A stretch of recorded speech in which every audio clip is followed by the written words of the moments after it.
December the 1st. And then we have a very special gentleman. He's in his early 90s, still active, still participating in the Anguillan life. And he'll be releasing his second book, his second publication. You'll hear all about that today on Talk Anguilla. We want to get things started here today. As I said, the Honourable Minister, Social Development, has joined me here in Studio A. That is Dee-Ann Kentish-Rogers. And she'll be exploring and she'll be talking to you about two important matters here in Anguilla. Decriminalization, marijuana policy, and the Child Justice Bill. We'll be looking at those. Interestingly, some information that I've been able to come across, especially as it relates to the decriminalization of marijuana, of cannabis, the name that's used as well. And I had a look at the Cannabis Act 2019 of Antigua and Barbuda. It's very interesting, but I'll get into that. Minister, we want to welcome you. It's always good to have you. Good morning. Good morning, Keith. Thank you for having me, and thank you to all the listeners on radio and on the internet for having me this morning. All right, Minister, let's get straight into it. Sure. Decriminalization. Let's start with that one. Yes. And let me ask firstly, where are we in Anguilla as it relates to that? Legally, where we are, yes, is correct, that the possession and the cultivation, distribution, and sale of marijuana and cannabis is illegal in Anguilla. And that is following from the international frameworks and the regional frameworks that provide a prohibition against both the distribution, sale, and use of marijuana in member state countries. There are currently 4 UN conventions which apply to, by extension through our relationship with the United Kingdom, which apply to Anguilla, that determine what type of relationship we can have with the use, sale, and distribution of cannabis. So those 4 conventions would be, starting with the 1912 Opium Convention, going to the 1961 UN Single Convention on Narcotic Drugs, the 1971 Convention on psychotropic substances, and then finally the 1988 Convention against illicit trade and traffic in narcotic drugs. So there is a very substantial international framework which provides the background and would provide the impetus for why governments across the world would have made the use and the traffic or the trade of marijuana illegal. So Anguilla, by virtue of being a British overseas territory, had a number of these conventions applying to her, which is why you would see in the Misuse of Drugs Act in Anguilla the provision preventing the possession of marijuana, creating an offense to have in your possession certain drugs which are in the schedule attached to the Misuse of Drugs Act, marijuana being one of them. So this is where we are right now. We have been working on creating a different a policy that deals with the decriminalization of marijuana. Yeah, share with us that bit. Why it's so different? What makes it so different? So I have to start off with a differentiation between decriminalization and legalization, right? Legalization is a broad term, and it includes decriminalization. But legalization refers to both the decriminalization, the regulation, and the freedom of trade in the use of illicit drugs, but also including in the use of marijuana. And Minister, with respect, I want you to go through this very carefully, and I want you to break it down and make it as simple as you can, so the ordinary man and woman in Anguilla can really understand this, because this is absolutely important. It's very, very important. Yes. So the distinction is very important because decriminalization is about ending the criminalization of people.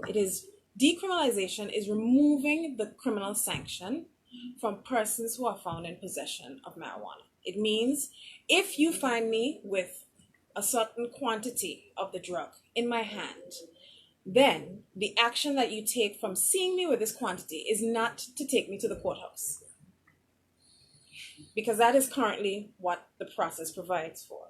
The Misuse of Drugs Act makes it illegal. Once you're found with marijuana in your possession, you are arrested, charged, and taken to the criminal justice system. You now have a legal sanction on your criminal record. You are now guilty. You have a strike on your criminal record. Decriminalization is a process of removing that. So instead of we move back from the criminal sanction on your record, from going to the courthouse, from being arrested and charged. That process is no longer the way that we see going forward. We have an alternative structure, and it essentially means we're removing that criminal sanction, that criminal process. With legalization, which is different, legalization does decriminalization on one hand, but it also allows it to be legal for you to sell, for you to distribute, for you to cultivate. So all of those things are now free under the legalization framework. I can plant, I can grow, I can reap, I can package, I can sell. So all legal prohibitions are removed under legalization. Under legalization, all prohibitions. So what happens under legalization is that process is regulated. So it becomes regulated so that those who supply the drug they now have a legal framework through which they have to comply with in order to regulate. So regulation is the process of making sure that you grow a certain quantity as provided for in the regulations, that the quantities have a certain type of quality standard. That's part of regulation. So that would all happen under legalization. So legalization is the creation of the market. There are two types of markets that usually happen with legalization. So there's the commercial market. So every human being in Anguilla can pick up and grow marijuana and cultivate it, and they can sell that marijuana. Or you can have, as common in Canada, a government regulated market where the government is responsible for the provision of the substance, and the government is the one who takes the profits. So there are two systems. One is the individual takes the profits, one is the government takes the profits. Those are the systems that are currently existing out there. We have different systems around the world, but we're not there yet. And there's a reason why we're not at legalization yet. The reason why we're not at legalization yet is simply because Anguilla is a British overseas territory. As a British overseas territory, because the United Kingdom has signed on to these conventions, and we are also signed on to these conventions, we are then restricted by virtue of our relationship with the United Kingdom from going and legalizing marijuana. That is why we can't go to the full extent of legalizing marijuana yet, because of the conventions. Now, there are representations that can be made to the United Nations, to the World Health Organization. There's a body of literature now available, which kind of shows that there is a movement away globally from the strict regulation of marijuana as a substance. But where we are right now in Anguilla is that legalization is not allowed under these conventions, and therefore we can't legalize. Yes. So let's take legalization off the chart. So it's off the chart, yes. So we go to decriminalization. Yes. That's where we are. So part of the justification for going into decriminalization is that we have seen the impacts of the prohibition on drugs. No drugs, no, you can't use marijuana. And there is evidence that suggests that this prohibition framework does not actually help those who use drugs, who use marijuana, right? It doesn't reduce harm. It actually increases harm because you are forcing people to go underground, to go to the underground market. And what happens when you go to the underground market? It becomes less safe. You don't know what's in your substances. It can be mixed. So the whole justification for decriminalization is you're removing the criminal sanction, which has been endorsed by the World Health Organization. The decriminalization of marijuana has been endorsed by the World Health Organization and the UN High Commission on Human Rights. They have both acknowledged that decriminalization is something that world governments should be doing. So Anguilla now, where we step in right now, we have just approved the policy in EXCO for the decriminalization of marijuana. So there's approval now Yes. by EXCO. Yes.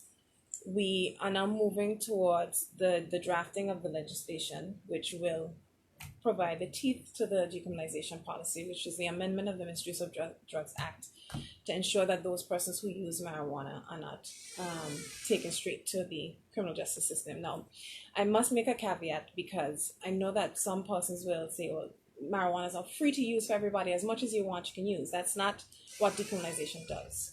Decriminalization is the removal of a sanction up to a threshold amount. So there is a threshold, and there's a very important threshold that applies. So if you are found with over the threshold amount, you can still engage the criminal justice system. It's under the threshold amount where you won't engage the criminal justice system. What is the threshold amount? Is there? So in the policy, there is a discussion about the threshold amount being 20 grams. That is, we're still in conversations with community partners about what they think is the best amount. It's not in the law yet, but it's part of the policy. What obtains though? You have your research or your ministry research, or there's been any research of what obtains in some of the other Caribbean territories? Yes, there's some Caribbean territories that have 28 grams. There's some that have 25. There's some that have 10. So it varies across the Caribbean. But one thing that we were bearing in mind, and when doing the research, is a lot of the research suggested that sometimes governments set the thresholds at very low amounts, which don't actually reflect the market realities. So usually, let's just say I had set the threshold amount at 5 grams, but usually to buy a joint, it's 10. So by virtue of the difference between what actually happens on the ground and what you've legislated for, you're still sending people to prison. Just because you have a disparity in terms of the amount. So we're trying as best as possible to still reflect what the market reality on the ground is. That would differ to people. Some people will say, that they think a different amount, and it's a varying amount for different people, but we have to set a standard and we have to set the threshold amount. And what we found thus far is this is closely reflects what you would find for somebody using it for personal use. Minister, how soon will this go to the wider public for discussion? Various groups and persons who with interest, who are interested, and for the community generally, how soon do you intend to? So we have been engaging with select members thus far. We're going to continue engaging with the Royal Anguilla Police Force, with members of the community. We're going to start doing some public consultations just to inform the policy more, and to make sure that the legislation that we create is properly reflective of our intention, of what we're trying to achieve. So it's a starting process. We have a couple more weeks to go, but we have the policy, we've shared the policy, and we're now going into the drafting of the legislation. Minister, how would you respond to persons who are just all out say no to any usage of cannabis in the community? What would you say to those individuals? They also have a voice, and they also their voice also has to be heard. How would you respond to those individuals? There are a lot of people who still hold firmly to the more conventional war on drugs that came around in the 1970s with the Moral Crusade during the Ronald Reagan era. We're saying that drugs are bad. This is your brain on drugs, where they crack the egg and they put it in the frying pan, it fries. And that obviously applied to all drugs equally. and so their method of dealing with this negative perception of drugs is that you should put them in jail, put them in prison, right? But here's the problem with that. Putting people in jail does not stop them from using drugs. Putting people in jail does not rehabilitate them. Putting people in jail does not help your society. When you have parents not in their children's lives, when you have fathers away from their children because they're in jail for possession of a joint, putting people in jail is not the answer. So we're looking at wider societal issues and problems. It's a wider societal issue, but it's also, there is evidence. The evidence has suggested that the prohibition on drugs that was implemented from those conventions did not stop the sale of drugs. You're saying there's data? There is data that substantiates the fact that it did not stop. It did not stop the use of drugs. And in fact, it made it much harder to help people who had problematic drug use, because you are labeling and stigmatizing them with a label. You're saying you are a criminal. You don't deserve help. Because really and truly, when you know that somebody has gone into prison, your mind, you don't cast another thought back to, has that person been rehabilitated? Is that person getting the support and attention they need? We don't cast our minds like that, back to that.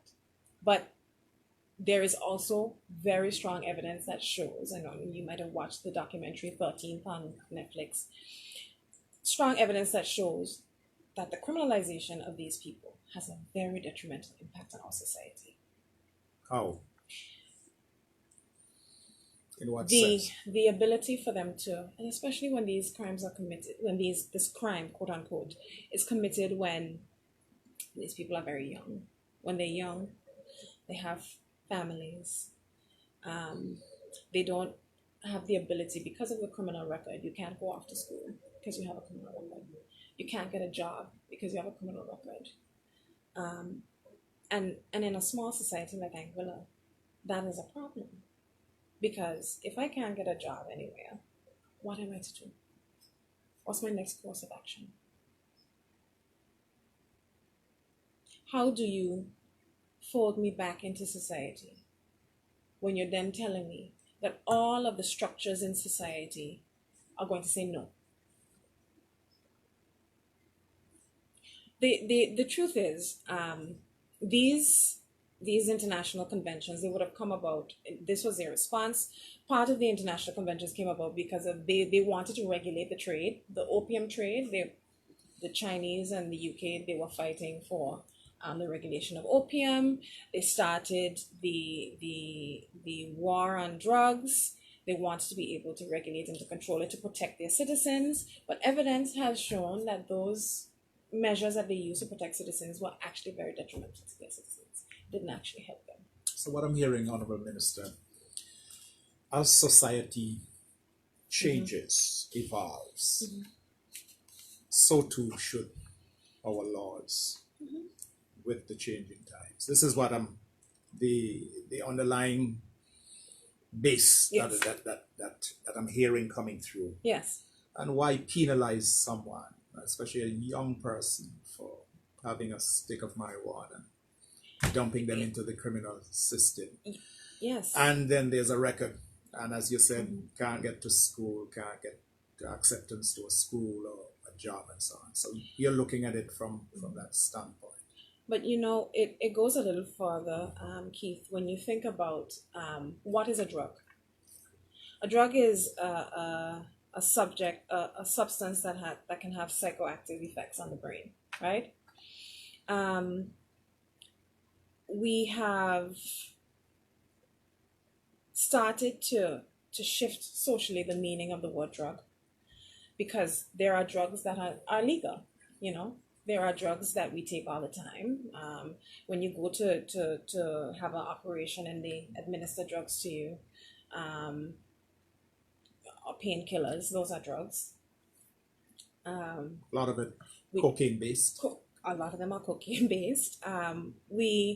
We tend to keep the negative connotation to ones that have an illegal stamp on them, which this is an important part. The negative connotation and the stigma attaches to the ones that have a criminal sanction. And you're saying this is discriminatory? It in part it is. But what really is important is that there are drugs that are illegal that still have a negative impact on the body, on the mind, that we are quite socially acceptable of. For instance, both alcohol and caffeine. They are both drugs. They both have a psychoactive impact on the brain, but they are both legal. So we don't have any stigma attached to it. When someone drinks alcohol, we don't tell them, okay, because you drink alcohol, you can't get this job, you can't get into this school. So there is a bit of a imbalance in the way we are treating certain drugs, certain substances, and there's a lot of the social meaning behind the words has changed over time. So you believe, Minister, there's been a lot of misinformation on this whole issue? Why, for example, some persons still hold to this fixed thing that once you use this thing and you've been caught with it, you've been brought before the court and charged, that it leaves this stigma. There's this stigma that is attached to it. You think there's been a lot of misinformation, but do you think also that with new light and more research and data coming through on both sides of the fence, that people are beginning now, you're seeing a change, an easing of that strongly held perception that if you're associated with marijuana, especially young persons, that you get a record, that's the end of you. Yeah, I think the important part is that we're focusing on the user. And I know a lot of people have mentioned to me, why are we not legalizing, go straight for legalizing? I know, and it's something that we want to work towards, but in the interim we still have to acknowledge that we have people who are currently being arrested and charged and put in prison for possession of marijuana, and these are the people who you need to immediately give assistance to. These are the ones that we want to address. And the criminalization, the evidence shows that the negative impacts of criminalization far outweigh the negative impacts of decriminalization. Yeah. And then we have the medicinal issue as it relates. I'm sort of jumping ahead, but I'll come back. The medicinal part of it now, medicinal cannabis, which again I'm seeing quite a bit of talk about it, quite a bit of research into this. Some Caribbean territories and other places around the world are heading full throttle into this area. Could this be something as well that in Anguilla, the government, your ministry, government and people of Anguilla would care to look into? Yes. Well, as well. Currently, I had my hands on it initially, but I since I'm in my ministry, I've kind of passed it on to the ministry responsible for economic development, because it is a means of promoting economic development, and it's not so much touching on, it's about the regulation of that market. So I have passed that on to the Ministry of Economic Development, but it is something that they are keen to look into. I know that the British Virgin Islands is one of the British overseas territories that has looked, or is starting to look into medical marijuana. I know that they've even looked at in terms of getting lands in order for those who want to cultivate the crops being able to do so. And that's all something that we wish to look into. We know that the government doesn't have lands to gift for the cultivation of marijuana, but it is something that we want to allow our people to get another industry in. So we have been looking at that as well. Yeah, because I came across some very interesting information in the Cannabis Act 2019, Antigua and Barbuda, where they looked at cannabis for sacramental and religious purposes, which is another area that we have to touch on. And the medicinal cannabis, where they were suggesting how it all works, non-citizen involvement in it, the policing of it, establishing an authority to deal with it, confidential register and records, licensing offenses and appeals, and so on and so forth. So I noticed they've gone they've gone into that quite in depth. So the act, the Cannabis Act in Antigua 2019, I found it to be very, very informative. Very, very, very informative.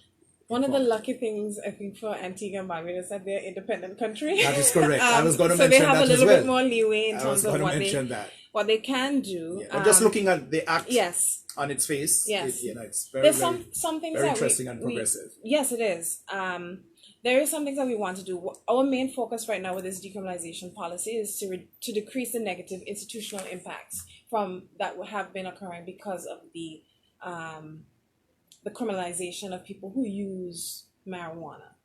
That's our focus right now. So we want to turn to a model that focuses on reducing criminal justice costs, directing users to treatment if they have problematic use of the drug, and shielding them from the very devastating impacts of a criminal conviction.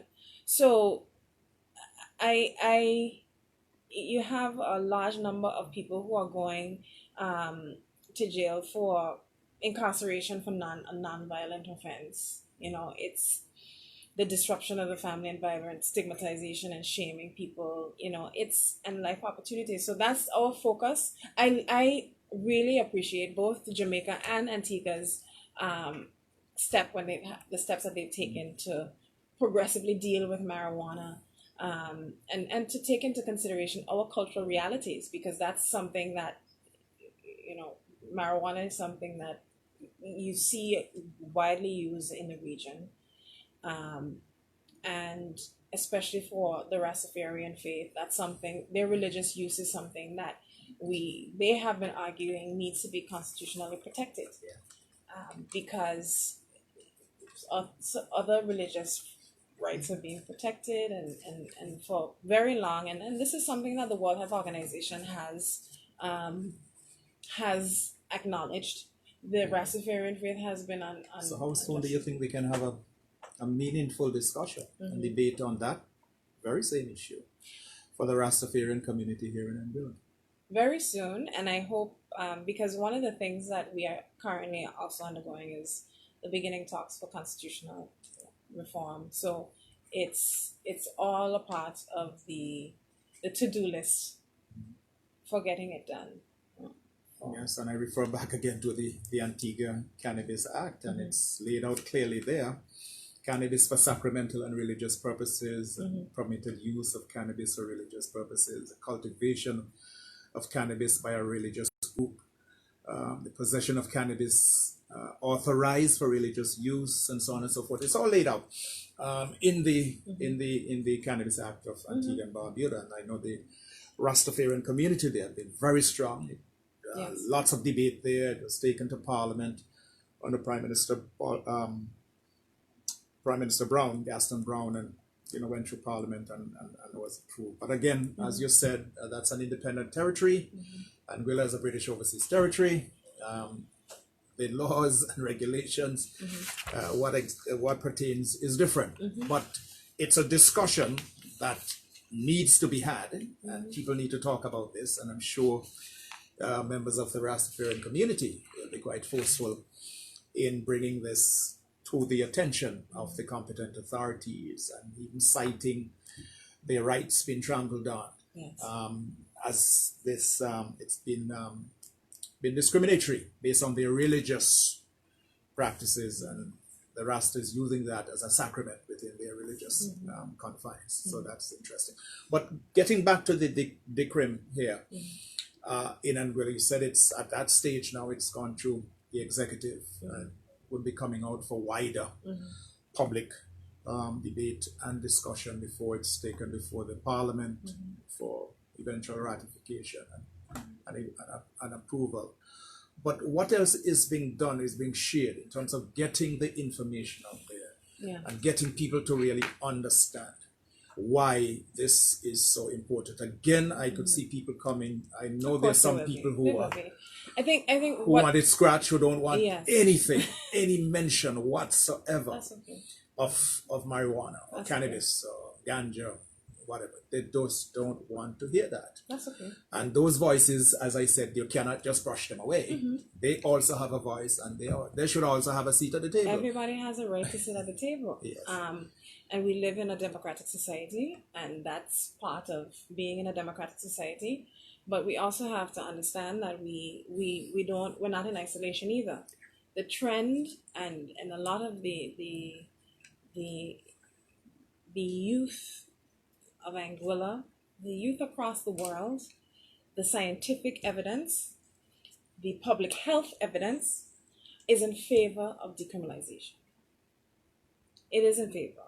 And as a state, the responsible thing to do is to listen to the science. What about those persons who say, and just pushing the envelope a bit here, what about those persons who say, look, the rest of the Caribbean, the rest of the world could be going in this direction. Yes.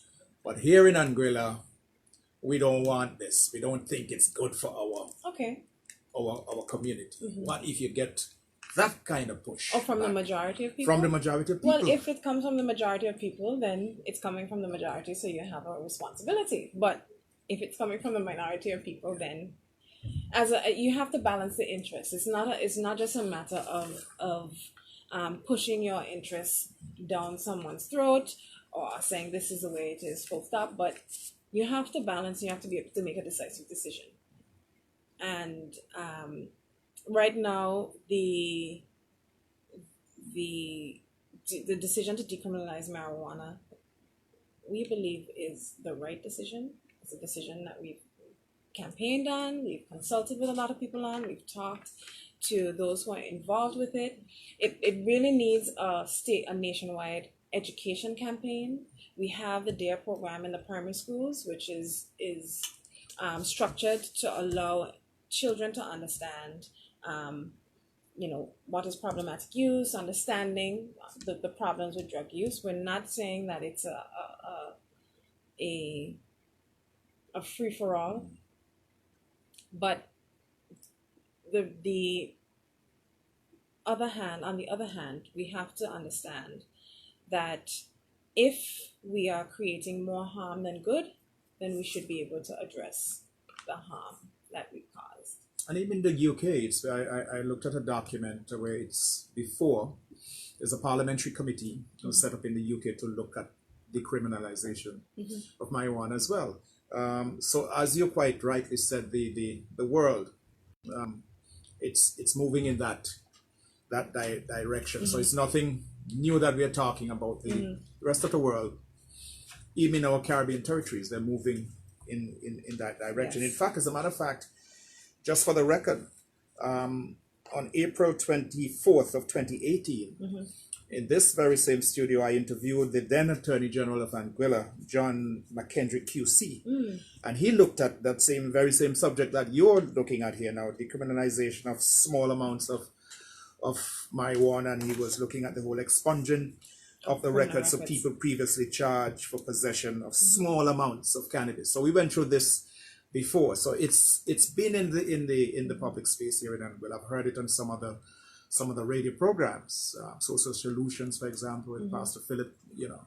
They've looked at it perhaps maybe from using a different set of lenses, but it's what it is, and it's out there. So like you said, it's the policy is to avoid harm. That's the policy. Avoid harm. Do more good than harm. And it's a multi-sectoral approach. It's not just involving the Ministry of Social Development and Education. We also have to involve the training of the police officers will become important, because they are going to be the ones who might have engagement with persons who have marijuana. And there are different approaches around the world in relation to what happens when, in the vacuum, when you set a threshold and someone is found with under the threshold amount. What is the action you take? In some countries, what they do is they issue a fine, an administrative fine. So if you're found with under, let's just say the 10 or 20 grams of cannabis, then you're issued a fine of, I don't know, $40, $100. or some people have made a referral to treatment. So if you're found with an under a certain amount, they refer you to treatment, or they refer you to a drug education course, or there's a there are more. Some countries have a more stringent approach, so they suspend your driver's license, or they have a community service order, which is still kind of going along the lines of a sanction, which is why we're looking at a more hybrid approach, which is taken in Portugal. Portugal has a hybrid system. And really the purpose of the system is to identify those with problematic drug use. And it's the ministry doesn't for 1 second take for granted that some persons will have problematic use of the drug. I think that is really what we want to address. People who have problematic use. So, those who can't, function without the drug. And how do we help them? How are we helping them to get treatment? And that is what we're focusing on. And it's also what we're focusing on in terms of persons who are using alcohol. Because we don't want this to be a one-sided approach. It has to be both for if we're looking at substances that can create harm, substances that can create problematic use, then we have to look at both alcohol and cannabis. Interesting you mentioned Portugal. My research has shown that Portugal is the first country in the world to decriminalize the use of drugs. That was Yes, in 2001. all drugs. All drugs. Very, very interesting. Very, very correct. But also interestingly, Honourable Minister, the U.S. government, Yes. As I understand it, says it will impose sanctions on Caribbean islands that legalize marijuana outright. They will have to do it from a medical perspective. Someone is suggesting this. I don't know of that personally.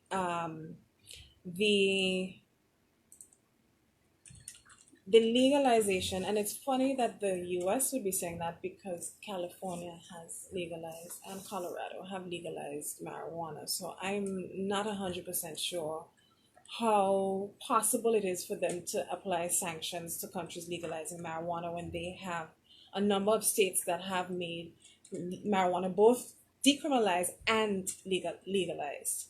I don't know. Do as I say, not do as I Do do. as I say. I'm not sure. I can't speak of that with any kind of definitive. Well, so just to, but it is to draw the interesting. parallel. It would be interesting, but I think that would be a really draconian measure, and I don't know if the current president of the United States, the president-elect, Joe Biden and Kamala, I don't think that would have been their mandate when they got elected in relation to clamping down on Caribbean nations because of legalizing marijuana. But I mean, that's still subject to research and further confirmation. The debate continues. Let's shift now to the Child Justice Bill. Yes. And some of the talking points around this, the application, criminal capacity, establishment of a Child Justice Board, assessment facilities, secure facilities. I'm just looking at some of the things here. The police's involvement in all of this, sentencing, legal representation. So where are we at with this now, the Child Justice Bill? So the Child Justice Bill, let's speed forward with it. We have put out the draft Child Justice Bill. It is available on Facebook and the Government of Anguilla website for perusal. And we're just waiting for further consultation from the Royal Anguilla Police Force to move ahead. We've had a series of consultations beforehand, and we want to get this passed because, as I said before in the campaign, it's very important that we look to divert our children from the criminal justice system. We look to do to take the best interest of the child into consideration first, while giving justice its fair share of the process. So the previous system that we had in place, it was to a large extent a bit archaic. It did not coincide with a lot of international and regional standards. Especially the Convention on the Rights of the Child. And what this Child Justice Bill is seeking to do is to preserve these rights, to make sure that the best interest of the child is paramount, and to look at establishing an age of criminal responsibility that is in line with international best standards, The age of criminal responsibility does vary across the world. I will say that. What pertains here in Anguilla? The age of criminal responsibility currently in Anguilla is 10. 10. And I noticed in the draft something was said about a child 12 years and under is not capable of committing or guilty of a criminal offense, and no child under 12 years can be prosecuted. This is what I'm seeing in the draft of this child justice bill. So what the child justice bill is getting at is we're doing so we have a rebuttable presumption. So the actual age is 14. 14. Which is higher than most of our regional counterparts. I think we have I think stepped out in front of everyone in terms of bringing the age up to 14. Barbados, I think, is quite low. What's the rationale? The rationale is that the OECS and the regional standards have determined that the age at which a child forms most likely the ability to have criminal intent and that responsibility is 14. We know that culturally in Anguilla, that might not be the age that certain people think should apply. But we have to look at the system as how it hangs together as a whole. Because unlike many other systems, Anguilla doesn't have a child court, a court specifically for dealing with matters that engage children. We're all going to that court. So they're all engaging, they're all sitting outside with those who are adults, everybody else. So part of the reformation process would be for child court, a juvenile court. Well, that's what we want. That's what we want. We know that we are some steps away from actually getting that. One of the interim steps is to have matters engaging children to be sitting on a certain day, to allow for those who are dealing with children not to come in the big wigs and to make it more child friendly, to ensure that you're not intimidating the child from the criminal justice system and to adapt to the specific needs of children in the criminal justice process.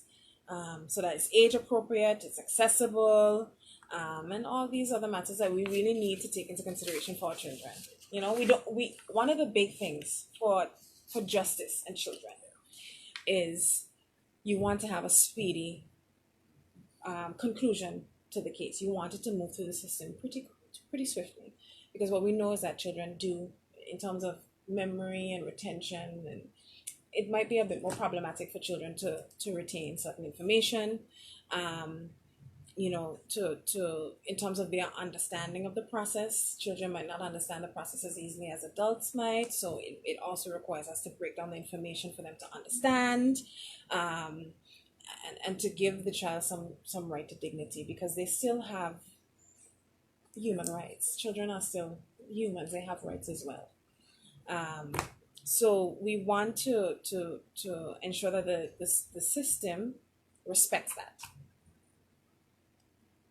that's entrenched in the system, and that's what this child justice bill attempts to do. In terms of, because I've looked at the bill, I've went through it, and there's some very interesting areas. For example, the assessment facilities, secure residential facilities. I see that's included in the child justice bill, and you might just want to comment a bit on that, so people have an understanding of what we are speaking about when we say, for example, the assessment facilities, secure residential facilities. For example, the duty of the police officer in all of this: detention in a safe house, in lieu of detention in police custody, a juvenile court, you mentioned, a child court, and so on. You might just want to broaden the content on that and get people to, at least if they haven't started, to start thinking, and getting this into the public space, getting more of this, I should add. Perhaps maybe starting from the background of what currently exists and taking it to where you or the Ministry, the government of Anguilla wants to see going forward in evolving and developing Anguilla. So we have, currently we have some centers, a center for children in conflict with the law, and where they're currently supervised and monitored. And the Department of Probation is really responsible for managing and operating that center, and they have been doing so with very few resources for a very long time. And we do owe some gratitude to them for all their hard work, the hard work that they've been doing. The system as it hangs together now, we understand that there will be some disparity between what was and what's to be. One particular aspect that this child justice bill is dealing with is, in terms of change, is the sentencing. The range of sentencing options was quite limited, and it was quite, in terms of what was before. Currently under the draft legislation, I can actually pinpoint it, but I don't have it right now with me, is that we are giving a maximum amount of time for which a child can be sentenced. And that is under the principle that we still believe that these are children. Because if you believe that these are children, then there is a redeemable quality in a child. And what the system that we have in place, under the system, it's giving the leeway for them to be sentenced like adults. And unfortunately, when you bake a child into the system, it's very hard for you to get that child out of the system in terms of recidivism. So a child would go into the system after being convicted and sentenced, and once they get into the system, at the point at which they exit the system, they no longer we've been understand. failing our young persons, but Yeah. there's chance for some redemption to redeem the situation. There is, and part of it was that we didn't really have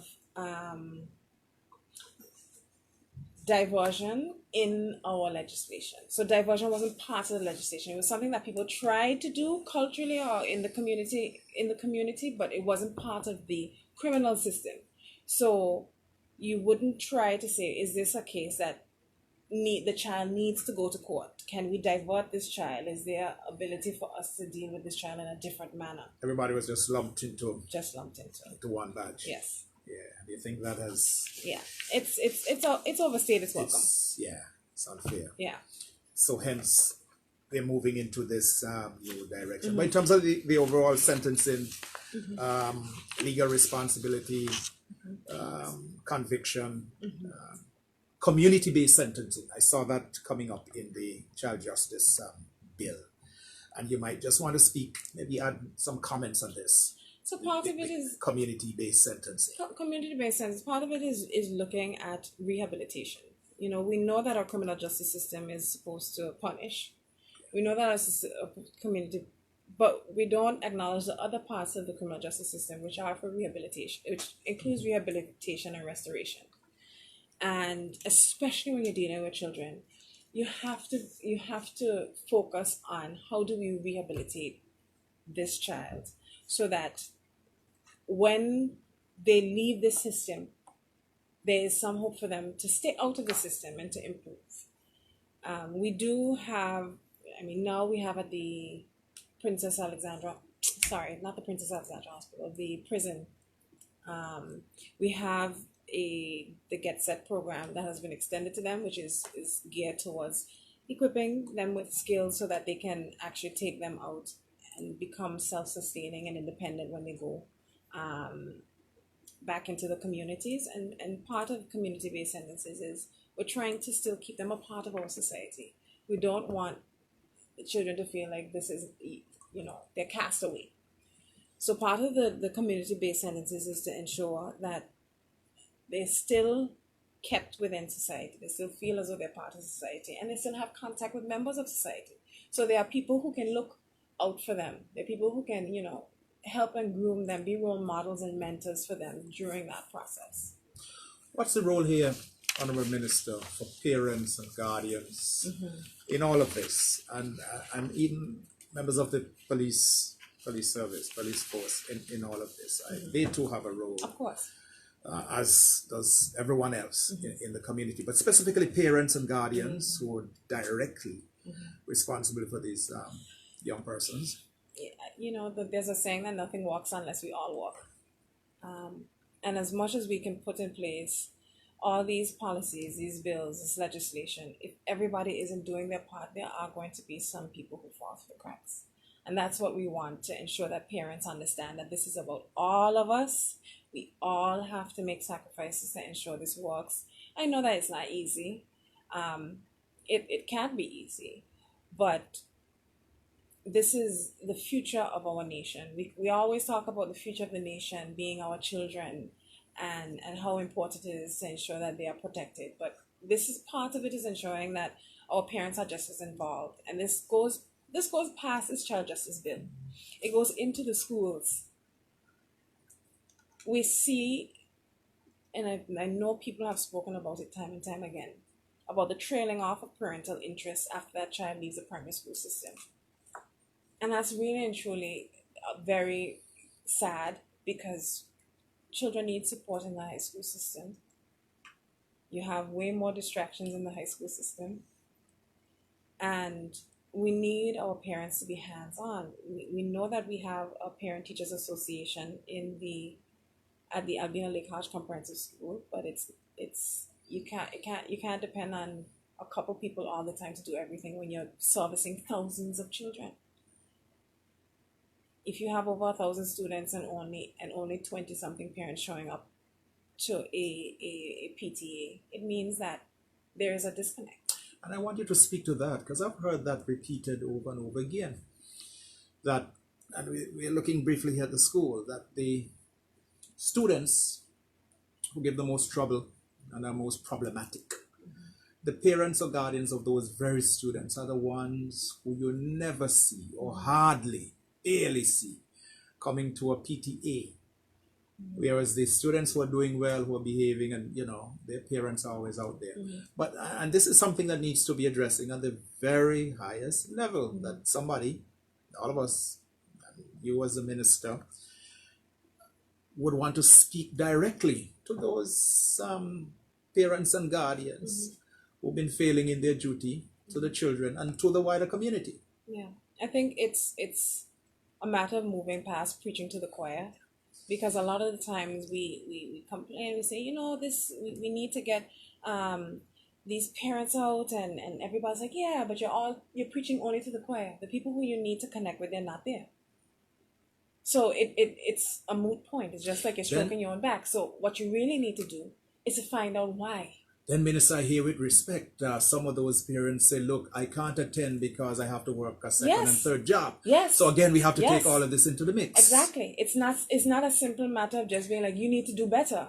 Because there are people who are struggling to put food on the plate for their children. It's not simply a matter of closing our eyes and being like, well, you need to do better for your children. There are realities that exist outside of our own, and a lot of us, we have the privilege of having supportive families, of having people around us who can help us, and that's not the reality for everybody. So there has to be understanding at every level of the community, and it can't be this stigmatizing and shaming people, because you have to, sometimes we have to pedal back to be able to address issues, and we can't always address issues from shouting from the top, and that's commonly what we do. Put yourself in other people's positions. I know that a lot of parents are working 2 and 3 jobs now, so they don't see their children. So the question that they are faced with is food or support, and how do we answer that for those parents? Do we just say, do better, or do we help to provide structural support tools for them to How do we help? Well, part of it is it's a community effort. I believe that the ministry has a responsibility to do more, but I also believe that as community members, we have a responsibility to do more. This is the supervision of this child justice bill. I noticed there'll be a board, 5-member board in place. And one element of that particular board is a legal practitioner, and then some social workers, juvenile workers, and 2 other mature persons from the community. Share with us the thinking, the rationale behind that particular board? So part of what we're having is right now is that the magistrate will be the legal personnel on that board, because most of the matters which will come before would be matters that would go before a court magistrate. In terms of the